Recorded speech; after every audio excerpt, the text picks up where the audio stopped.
哀家知道，此事是委屈了你，但北凉强横，屠刀无情，若不委屈你，便会委屈南陈的千万百姓。皇祖母说的，孙女都明白。你是公主，当以大局为重。你父皇虽未在朝堂上言明，但一定与哀家的想法一致。皇祖母放心，若能与孙女一人换取社稷安康，孙女心甘情愿。哀家就知道，你是个懂事的孩子。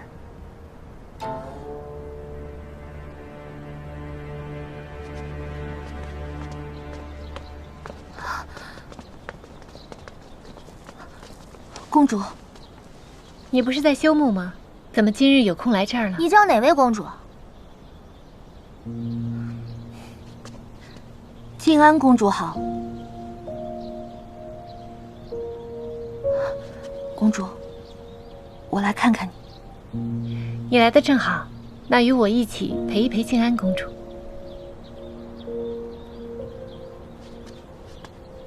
我没事儿。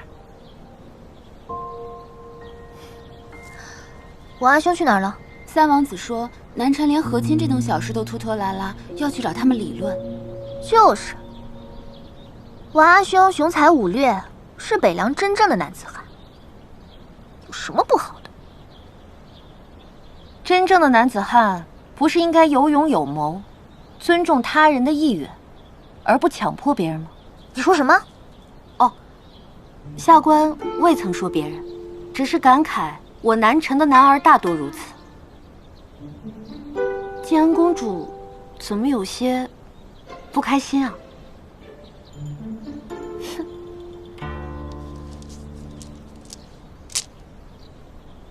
哎呀，本公主的手链掉了，劳烦你这个接待使帮忙捡一捡吧。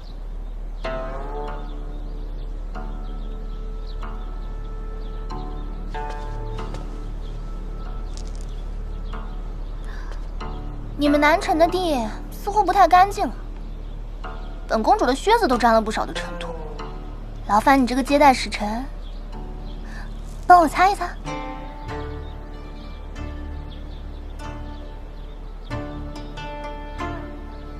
耶母公主，我南陈官员就算品阶不高，也不是你能折辱的。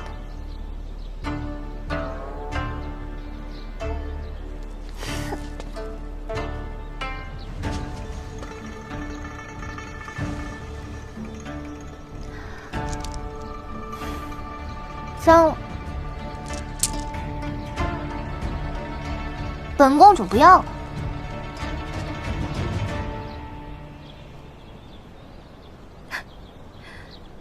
耶幕公主，你有没有觉得，您跟这串手链有些像呢？你什么意思？看似光彩照人，实则身不由己。有价值的时候，就被别人当作礼物送出去；一旦失去价值，就被弃之如敝履。我忍不住在想，你说他有没有心啊？他如果有心的话，心里苦不苦啊？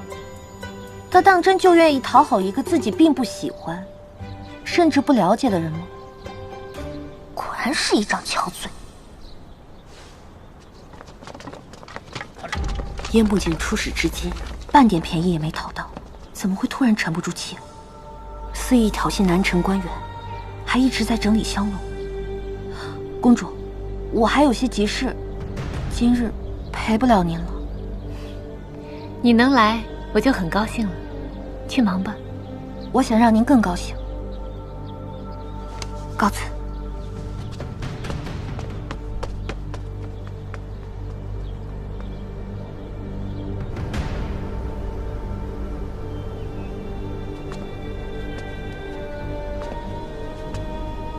一言为定，如果本宫赢了，你就不许再求取黄金。好啊，早就想和大皇子殿下讨教一二了。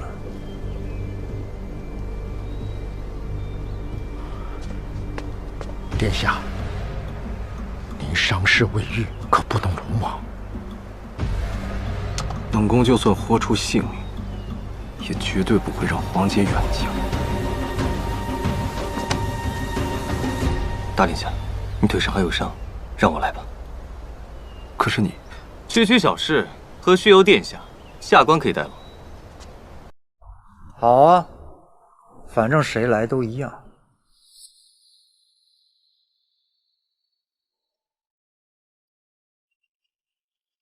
公主，是耶木王子要求与和堂官们比肩，一局定输赢。他放肆叫嚣，我南城无男儿，唯有自己才是配得上公主的那人。所以，沈大人应战。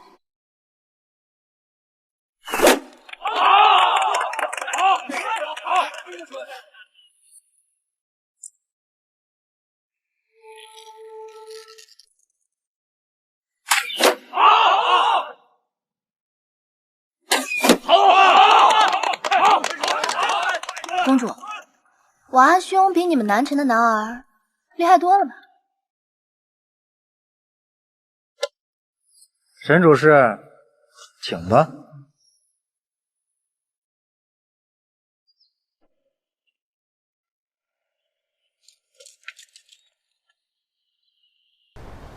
这人倒是有点胆量，可他要想赢过我的阿兄，那简直是痴心妄想。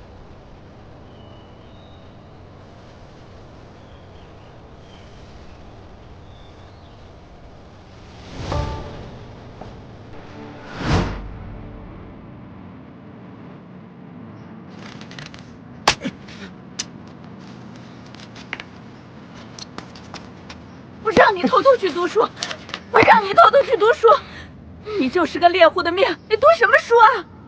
给我好好学射箭！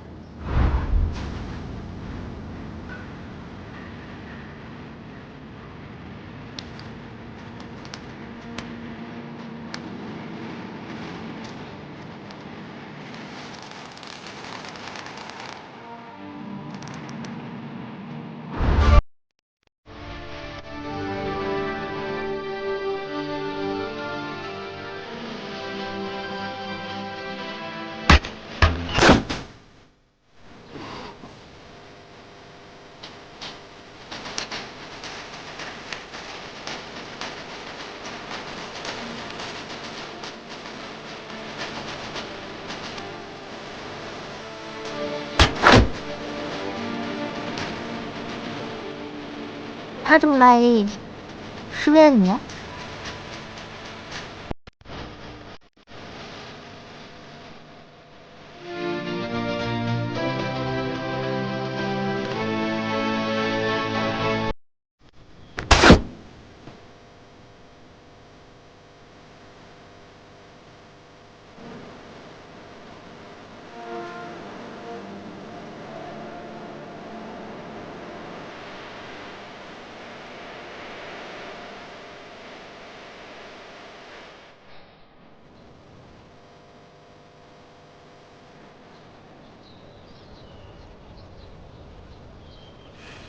三王子，承让。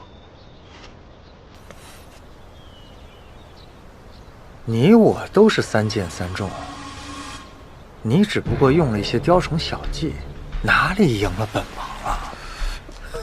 刚才你们也说是我们三王子让了你们，那顶多算是平局，是不是？对，平局是。你们这是耍赖！雕虫小技。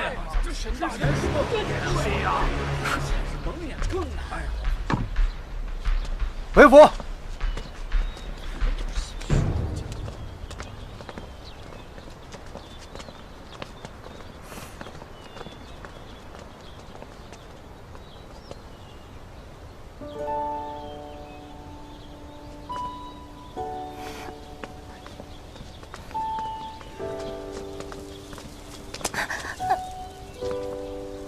力气无言，既然公主没事吗？我没事。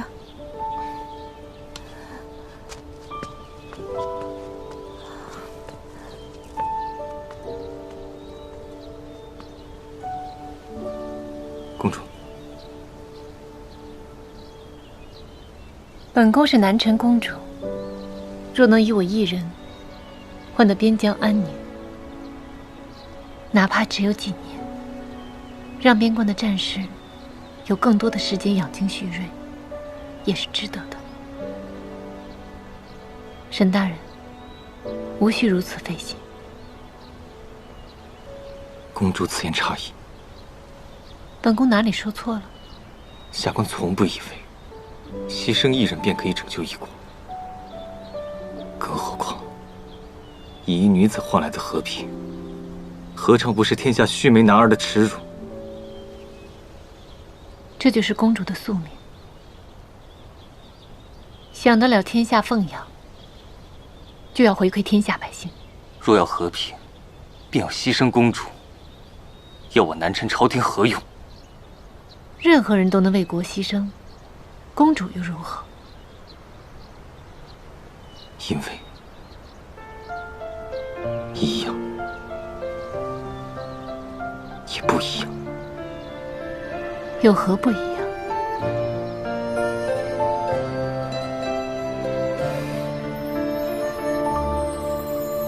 拂开眼底的那片青色，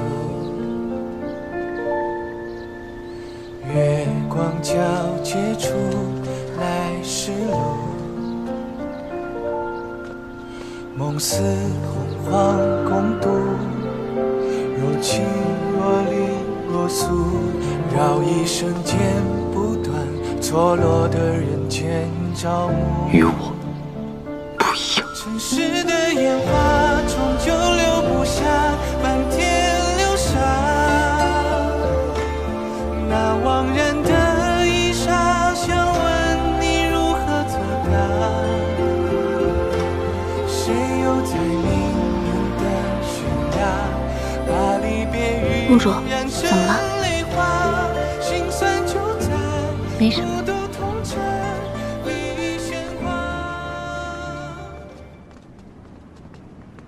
哎，穆大人怎么此时还过来当值？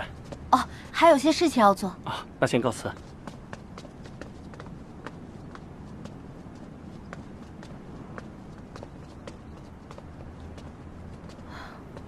真要找王爷吗？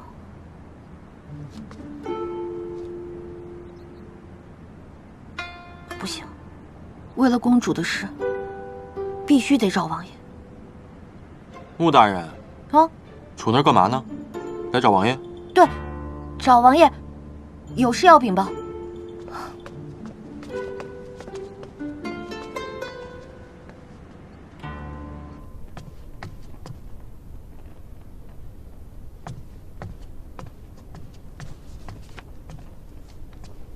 下官参见定王殿下。倒是稀客呀。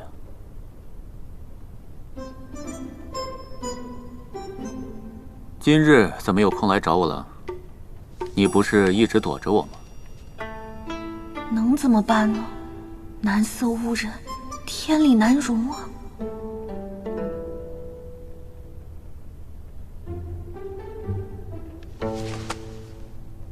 见了本王，发什么愣？下官哪里躲着王爷了？要真是躲着，现在也不可能来啊。好话歹话都被你说去了。说吧，找本王有什么事儿？王爷，下官听闻柔家公主要和亲之事，真是睡不着觉了。那找本王便睡得好觉了。那更睡不好了。王爷，下官有事要禀报。下官发现北凉并非志住在握，而是着急要走。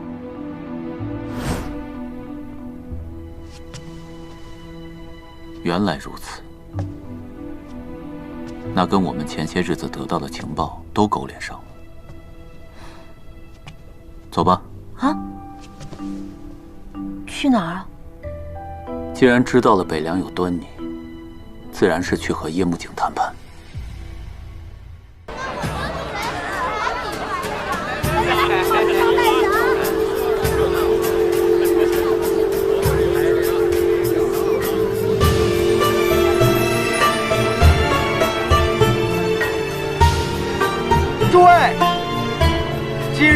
事不是我们输不起，是他们南陈输不起。我们北凉必胜！北凉必胜！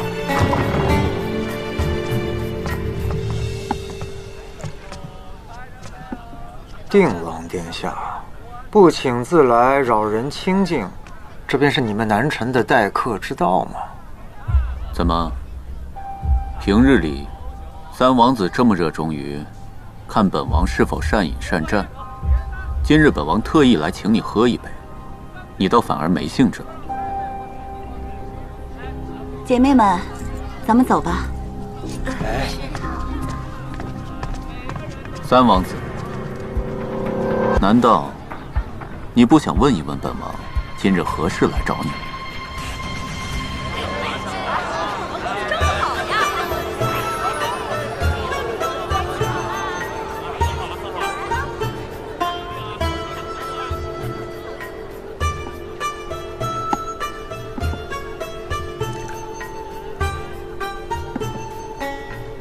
没想到啊，你我也有如此对饮的一天。你中了渊罗花的毒，居然还能活下来。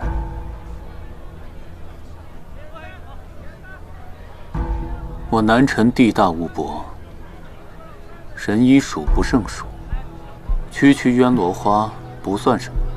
本王一直没死，真是让三王子失望。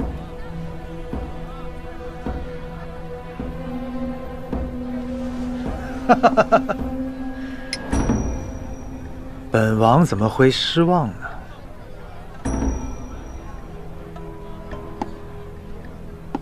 本王只是觉得有些意外。本王觉得你们南陈的将领都是有血性、宁死不辱的，但没想到你的亲信精锐早就死光了，你还能厚着脸皮苟活到今日。唉，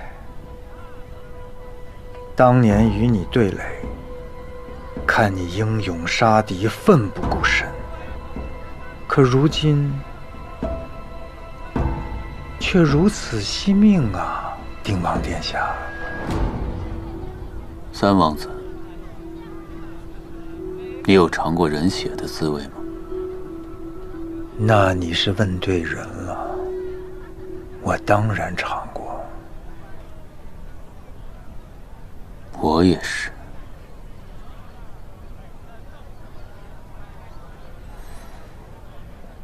滚烫，带着腥味和生锈的味道。他是我的下属，也是我的老师。我记得我从军的第一天起，就是他带着我，教我。当时他割破了自己的手腕，掐住我的脸颊，把他的血硬灌进了我的嘴里。他的血凉了，又来了一个兄弟。他在战场上可以把他的后背给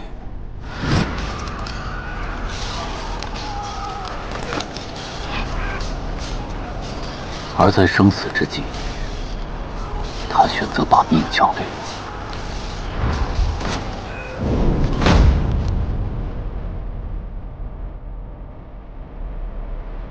后来，我昏迷了，不记得还有多少人把他们的鲜血和生命都给了我。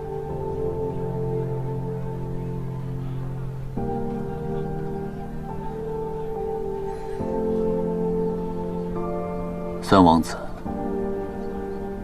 如果你身上背负了这么多条人命，你也舍不得死。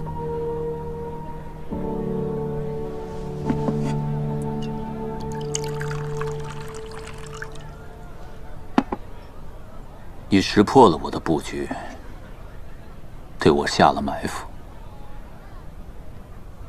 一定是军中有人给你通风报信，而且此人地位不低。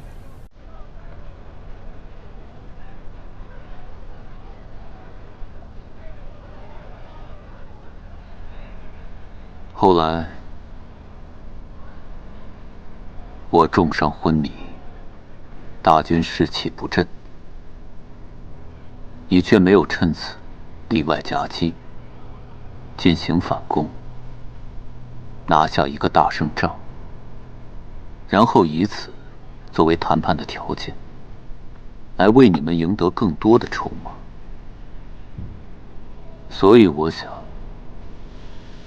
那个给你们通风报信的人，并没有被你们所掌控，甚至很有可能，你们根本不知道他是谁。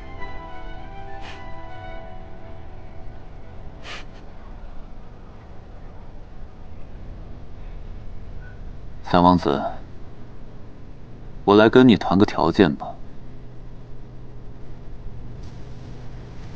你把你知道的都告诉我，而我承诺10年之内不进兵北凉。你这算是什么交易啊？难道你出兵，我会怕吗？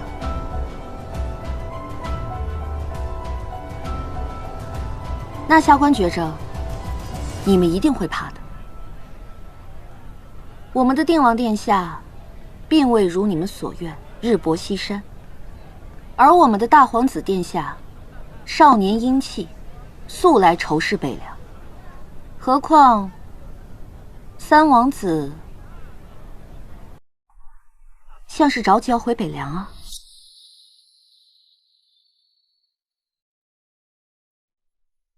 你什么意思？北凉的王帐之中是否发生了什么大的变故？要不然三王子为什么这么着急收拾行李了？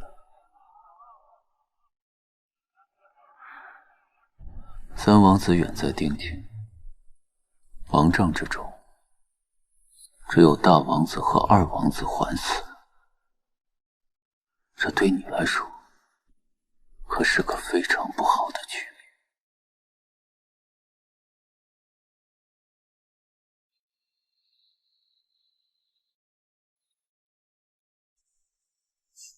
既然定王殿下如此大度，那本王与你做个交易又何妨？给我消息的人是薛孝堂。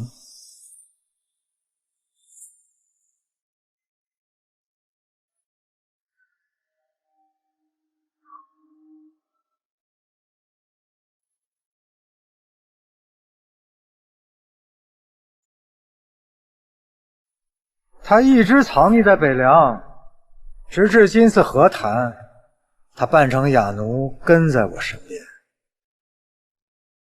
定王殿下，本王这份大礼，你可满意呀？哈哈哈哈哈哈！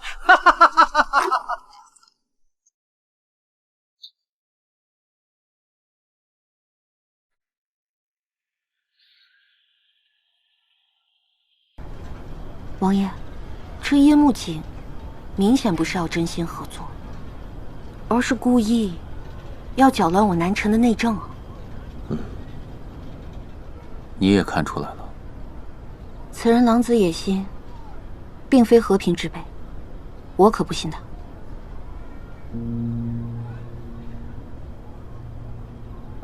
他要回去和大王子、二王子争位，却又不可能任由南城稳定的发展，所以他抛出薛孝堂之事，无非是希望南城内乱渐起。可我如何能让他如愿？王爷能这般想，那真是太好了。不过，好歹这件事情有了一个初步的结果。现在看来，这个薛孝堂才是拒马河之战罪魁祸首之一。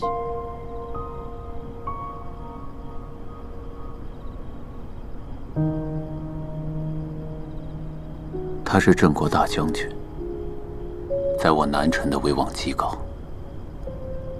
那年，他同我一起出征北凉，北凉军队之所以能够出其不意伏击我们，一定是他威胁了袁成明，拿到了行军图，让我苍梧军一败涂地。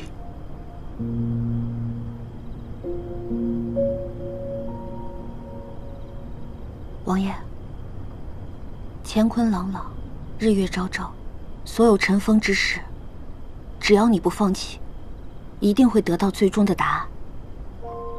王爷，你做的已经很好了，他背叛的是自己作为人的尊严，与你无关。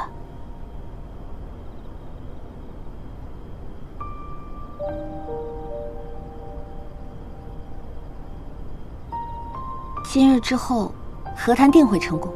下官真心为你感到高兴。那下官已经帮王爷完成事了。那下官先告辞了。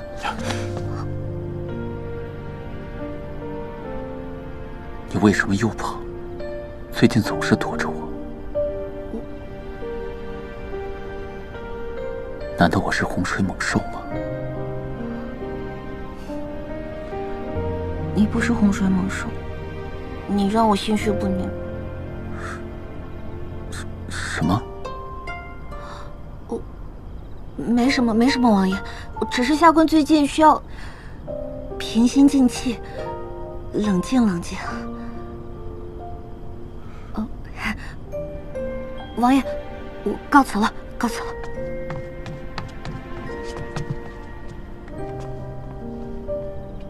什么心绪不宁？他到底在躲什么？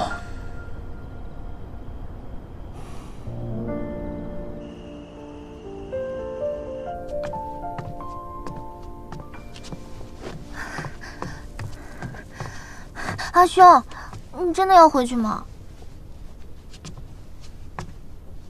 不回去，恐怕连争一争的机会都没有。可是我们这次和谈没有讨到半点好处。这把火我已经点上了，你要记住，适当的时机加把炭，要让这把火越烧越旺，一发不可收拾。阿兄说的是哑奴，真儿明白。真儿在南陈自是安逸，可千万不要忘了苦寒之地的族人啊。真儿不会忘的。不过，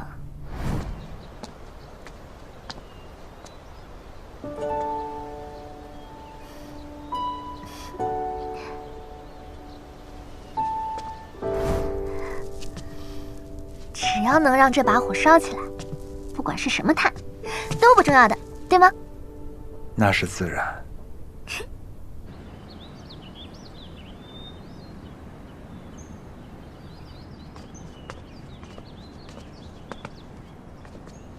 叶慕景这个混蛋，终于带着他那些走狗滚回北凉了。你是我南陈的大皇子，在外面说话要注意点分寸。要不是顾及南陈的面子，我一定打他一个满地找牙。如今南陈和北凉缔结了盟约，休兵止戈，这以后边关的百姓总算能过上太平的日子了。是啊。还是定王殿下算无一策，竟能想到以北凉王病重之事为由，先手打乱了叶慕景的谈判，拉扯之下，叶慕景心浮气躁，想赶着回去，定然就要答应南陈提出的所有条件了。定王殿下在扰人心神之事上，倒的确十分厉害。